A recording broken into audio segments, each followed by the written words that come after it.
19 বার বিসমিল্লাহ বললে কি হয় জানলে আপনি অবাক হয়ে যাবেন। বিসমিল্লাহ মানে আল্লাহর নামে আমি শুরু করছি।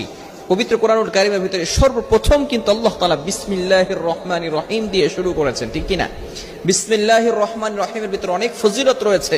19 বার পড়লে এর গুরুত্বপূর্ণ একটি ফজিলত রয়েছে। ওমর রাদিয়াল্লাহু তাআলা আনহুর যুগে রোম সম্রাট একবার ওমর রাদিয়াল্লাহু তাআলা আনহুর কাছে এসে হাজির হলেন। বললেন, ইয়া আমিরুল মুমিনিন খলিফাতুল মুসলিমিন, আমার মাথায় প্রচন্ড ব্যথা। ওমর রাদিয়াল্লাহু তাআলা আনহু এমন একটা টুপি সেই রোম সম্রাটকে দান করলেন। সেই টুপিটা যখন মাথায় দেয় সাথে সাথে মাথার ব্যথা ভালো হয়ে যায়। সুবহানাল্লাহ, বাসায় গিয়ে সাথে সাথে মাথার ব্যথা কি হয়ে যায়? ভালো হয়ে যায়। আবার যখন সেই মাথার টুপিটা খুলে ফেলে আবার তার মাথা ব্যথা হালকা হালকা শুরু হয়। এবার সকলে অবাক হয়ে গেল সেই টুপির ভিতরে কি আছে। ওমর ইবনুল খাত্তাব রাদিয়াল্লাহু তাআলা আনহু টুপি